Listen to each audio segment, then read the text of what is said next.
जिस प्रकार मौलाना साहब ताज मोहम्मद जी जो शिक्षा के क्षेत्र में जो इन्होंने अलग जगह है वो वास्तव में काबिल तारीफ है। इस मारवाड़ के क्षेत्र में, इस थार के क्षेत्र में, इस रेगिस्तान के क्षेत्र में शिक्षा के प्रति जो जागरूकता आपने फैलाई है, उसी की वजह से अपना क्षेत्र आगे बढ़ रहा है। आज बात करें अपने पूर्वजों की, आदरणीय हाजी साहब ने छात्रावास की शुरुआत की। उन सभी हम अपने पूर्वजों को याद करते हैं कि उनकी बदौलत अपने बाड़मेर जिला शिक्षा के प्रति जागरूक हुआ। और रामदान जी की वो सोच थी कि उन्होंने अपने समय में वो जो तकलीफें देखी, उन्होंने सोचा कि आने वाली पीढ़ी के सामने ऐसी तकलीफें नहीं हो, इसका समाधान केवल शिक्षा है। इसलिए उन्होंने किसान छात्रावास से शुरुआत की और वो 36 कौम के लोगों के लिए और पूरे बाड़मेर क्षेत्र से लोगों को ला कर वहाँ शिक्षा के प्रति आपने जागरूक किया।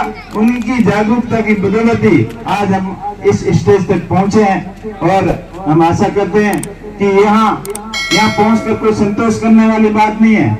अपने उन्होंने जो सपने देखे थे, उन सपनों के अंदर अभी भी अपन 50% तक भी नहीं पहुंच पाए हैं। हमें और आगे तक जाना है और शिक्षा के प्रति सबको जागरूकता रखते हुए, जिस प्रकार अभी फतेह खान जी बोल रहे थे कि अपन धार्मिक प्रोग्राम हो, चाहे सामाजिक प्रोग्राम हो, चाहे अपने व्यक्तिगत प्रोग्राम हो, उनके अंदर जिस तरीके से बढ़ चढ़ कर खर्चा करते हैं, उससे भी ज्यादा इस शिक्षा के क्षेत्र में अपने को सहयोग करना है, ताकि आने वाला समय हम सबके लिए अच्छा हो।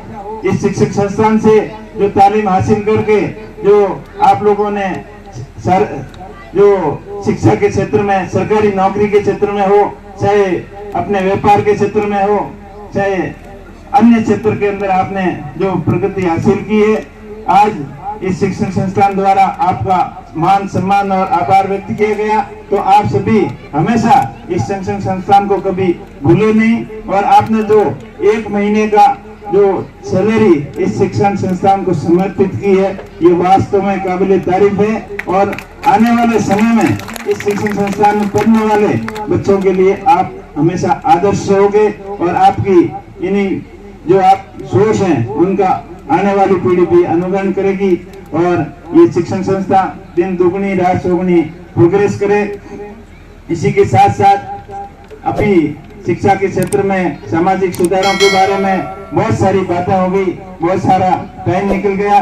मैं तो इतना ही कहूंगा कि ताज मोहम्मद जी वो शख्सियत है जो समाज के हर क्षेत्र के अंदर अपने को जागृत करने की, एक नई दिशा देने की काम किया है। चाहे सामाजिक सुधारों का हो, चाहे आपसी भाईचारे का हो, कौमी एकता का हो, चाहे अन्य क्षेत्र में सामाजिक कुरीतियों के बारे में हो, आपने हर क्षेत्र में हमें मिलजुल कर, साथ में चलकर, साथ में एक दूसरे से कंधे से कंधा मिलाकर अपने क्षेत्र के सामूहिक विकास के लिए, उन्नति के लिए, प्रगति के लिए हमेशा आप संदेश देते रहते हैं। और आपका जब भी आप उद्बोधन होता है तो मन ऐसा करता है कि आप सुनते ही जाएं, हम सुनते ही जाएं और आप बोलते ही रहो। इतनी आपकी खजाना है, आपके पास में ज्ञान का भंडार है।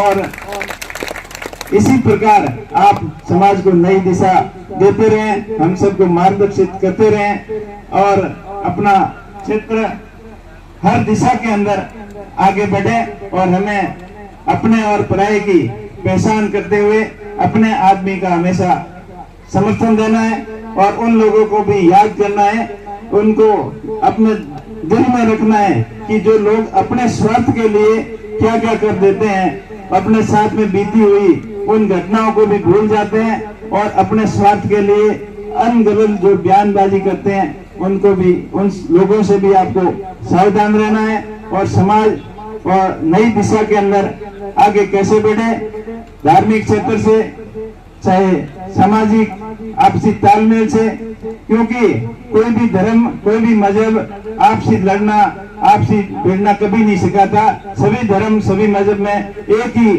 आती है, कि आप शिक्षा के माध्यम से, अच्छे संस्कार के माध्यम से एक अच्छे इंसान कैसे बन सकते हो, यही धर्म सिखाता है और यही आपसी भाईचारा सिखाता है।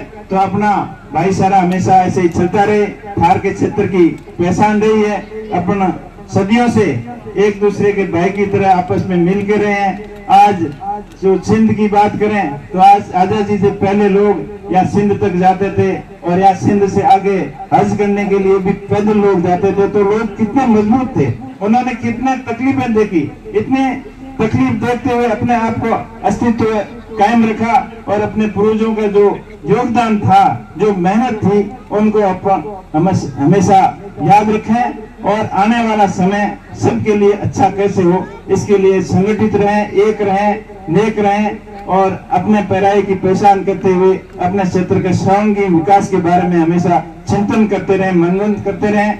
जिस प्रकार अभी मन से बात हो रही थी हेमाराम जी की और सभी की, तो वाकई में अभी भाई साहब आप भी बता रहे थे कि जो चुनाव के अंदर क्या घटनाएं हुई, तो होने वाला करने वाला सब कुछ मालिक है।